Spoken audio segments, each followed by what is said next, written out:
Soviet propaganda celebrates it as a triumph, proof that space travel is possible, that soon, a human will follow. But here's what they didn't announce. Leica died within hours, overheating in the capsule, terrified and alone. The Soviets claimed she lived for days. But it was a lie, the first of many. This pattern would repeat, over and over. Soviet space achievements announced with fanfare, failures buried in secrecy, success at any cost, even if that cost was measured in lives. By 1959, the Soviet space program was launching missions almost monthly, Luna probes toward the moon. Some succeeded, many failed, but the failures were never announced. They simply disappeared from the record. And then came the human program, the push to put a man in space before America, to win the ultimate propaganda victory, to prove Soviet superiority once and for all. The cosmonaut training program began in 1960. 20 men selected, fighter pilots, the best of the best, young, fit, ideologically reliable, willing to risk everything for the motherland. Their names and faces appeared in Soviet media, heroes in training, the future of humanity's conquest of space. But then, something strange happened. Some of those faces disappeared, names erased from official rosters. Men who'd been photographed with the cosmonaut team, suddenly absent from later photos, with no explanation. Western intelligence noticed. CIA analysts comparing photos, counting faces, tracking names, realizing that cosmonauts were vanishing from the program. But why? The official explanation, when one was given at all, was simple. They washed out, failed training, medical disqualification, reassigned to other duties. But some defectors told different stories. Stories of training accidents, of test flights gone wrong, of men who went up and never came down. In 1960, a Soviet rocket exploded on the launchpad at Baikonur Cosmodrome. The Ir-16 missile disaster. Official death toll, 54 people, including Marshal Nedalin, head of the Soviet missile program. But rumors persisted that the real death toll was higher, much higher, and that some of those who died were cosmonauts. Testing systems, preparing for manned flight, incinerated in the explosion before they could become heroes. The Soviet Union kept it secret for decades. When the truth finally emerged, it was worse than anyone imagined. Over 150 dead in that single disaster. Bodies burned beyond recognition. A catastrophe hidden from the world. If they could hide that, what else could they hide? By early 1961, the race to launch the first human was reaching its climax. The Soviets were close, very close. Vostok capsules were being tested. Some tests succeeded, some failed catastrophically. On March 23, 1961, less than 3 weeks before Gagarin's flight, a cosmonaut named Valentin Bondarenko died in a training accident. He was in an oxygen-rich isolation chamber. Simulation of spacecraft conditions. He dropped an alcohol-soaked cotton pad. It touched a hot plate. The chamber exploded in flames. Bondarenko burned alive. Fellow cosmonauts could hear his screams, but couldn't open the chamber for 10 minutes. By the time they got him out, his body was charred. He died hours later in excruciating agony. The Soviets kept this secret until 1986. 25 years. They erased Bondarenko from the cosmonaut roster, airbrushed him out of photos, as if he'd never existed. If they erased a cosmonaut who died on Earth, in front of witnesses, what would they do with cosmonauts who died in space? Where there were no witnesses, where the only evidence was radio transmissions that could be suppressed. Western intelligence was convinced that the Soviets were taking enormous risks, rushing to beat America, cutting corners on safety, willing to sacrifice lives for propaganda victories. And then, in May 1960, 2 Italian brothers claimed they heard something that would fuel conspiracy theories for decades.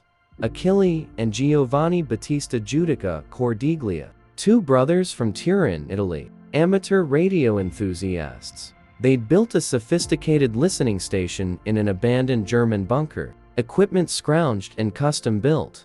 Antennas pointed toward the sky. Their hobby? Listening to space. Tracking Soviet and American space missions.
unable to control his craft. His voice increasingly panicked as he realized he was going to die.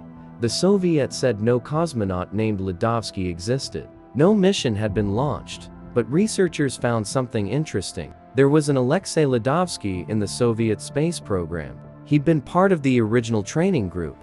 His name appeared in early documents. Then, he vanished from records. No explanation, no later career noted, just gone.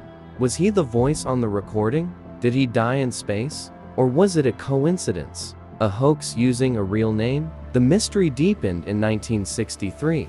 The year after, a Soviet defector named Mikhail Rudenko claimed to have worked in the Soviet space program. He told Western intelligence that several cosmonauts had died in secret missions before Gagarin, that their deaths were covered up, that the space race had a body count the world didn't know about. But Rudenko's claims couldn't be verified, and Soviet disinformation was common. Defectors sometimes lied to gain asylum, or were actually double agents spreading false stories to confuse the West. So, where does that leave us? With recordings that sound real, with cosmonauts who disappeared from records, with defector testimony that can't be confirmed, and with a Soviet Union that definitely hid space disasters when it suited them.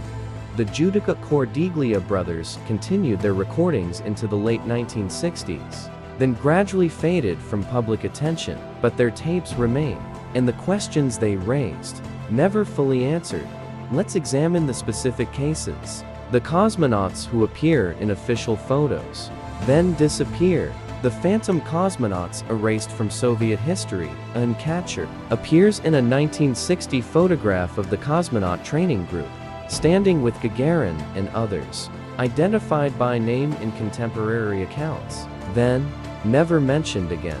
Not in memoirs, not in official histories, not in post-Soviet revelations. As if he never existed.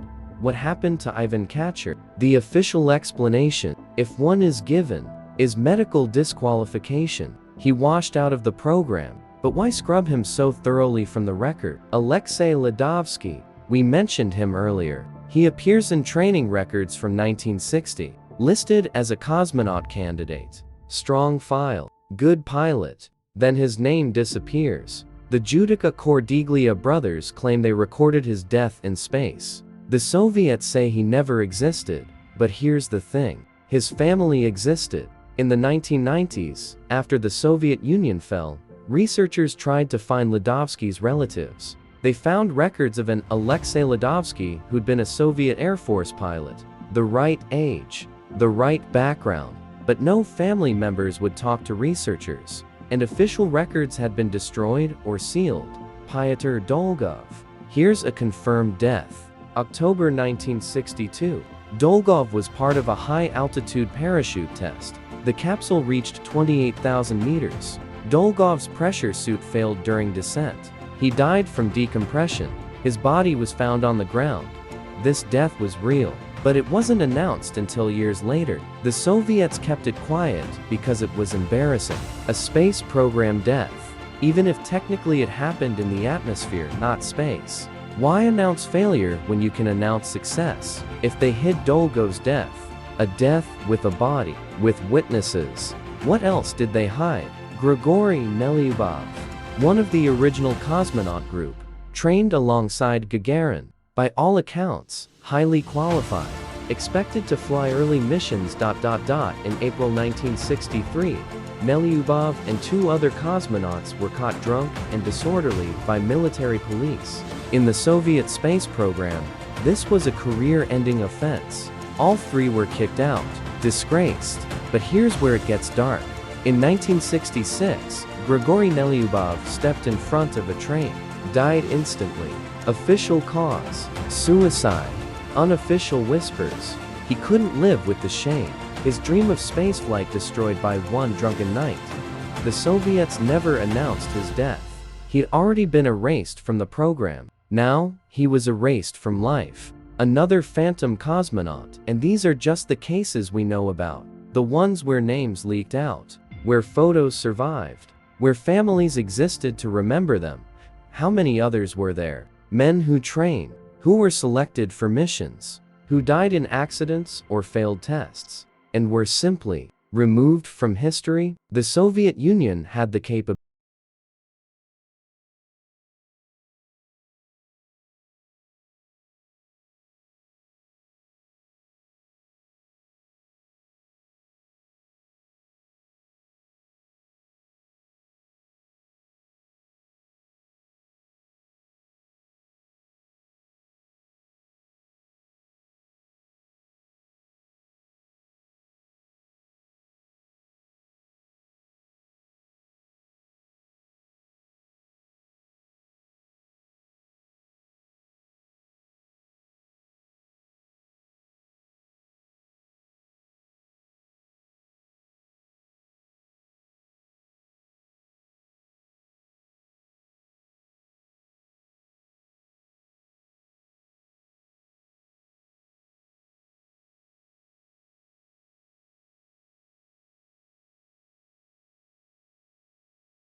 Only the Judica-Cordiglia brothers claimed to intercept these transmissions. No other amateur radio operators. No other listening stations. Just them.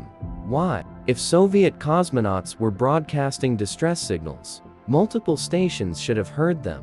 Response: the brothers had particularly good equipment and location. Others might have heard fragments, but not recognized what they were. But this is weak. The technical problems with the recordings. Audio experts who've analyzed the tapes point out anomalies. The way the voices sound. The transmission characteristics. Some suggest the recordings could be recreated with period technology. Actors in a studio, adding static and interference. Not proven hoaxes, but possible hoaxes. Post-Soviet revelations. After 1991, when Soviet archives opened, Russian space officials were surprisingly candid about past failures. They admitted disasters. They'd hidden. They acknowledged cosmonauts who'd been erased from photos, but they consistently denied that anyone died in space before Gagarin. If it had happened, the logic goes, why keep denying it after the Soviet Union fell? What's the point of maintaining the lie when there's no Soviet Union to protect? Response: old habits die hard. Former space program officials have pride. Admitting they sent people to die in secret missions would be shameful, even decades later. Or, there's nothing to admit, because it didn't happen. The Judica-Cordiglia brothers themselves, their credibility has been questioned. They made extraordinary claims, but refused to allow independent verification of their equipment, refused to let experts examine their original recordings, just released copies. This raises suspicions. If your evidence is legitimate, why not allow thorough examination? Response: they were amateur hobbyists, not scientists. Maybe they were protective of their work, afraid of being dismissed or having their equipment confiscated, or maybe they knew scrutiny would reveal the hoax. The verdict? Honestly, unclear. The Lost Cosmonauts theory sits in a frustrating gray zone. Not proven, but not definitively disproven either. Plausible enough to keep historians arguing. Questionable enough that most serious researchers remain skeptical. My personal assessment after examining the evidence: some cosmonauts probably died in training accidents and test flights that the Soviets covered up. This is almost certain, given the pattern of secrecy. But did they die in space? On actual launches to orbit or suborbital trajectories? I'm skeptical. The lack of radar confirmation is damning. The Judica-Cordiglia brothers' refusal to allow verification is suspicious. And post-Soviet officials have been candid about other failures. Why hide this one specifically? But I can't say it's impossible. The Soviets were ruthless, secretive, willing to sacrifice lives for propaganda victories. If they thought they could get away with it, would they have launched doomed missions and hidden the deaths? Maybe. The Lost Cosmonauts theory lives on. Every few years, someone claims new evidence. A previously unknown recording, a deathbed confession, a leaked document. None have proven conclusive, but the fascination persists.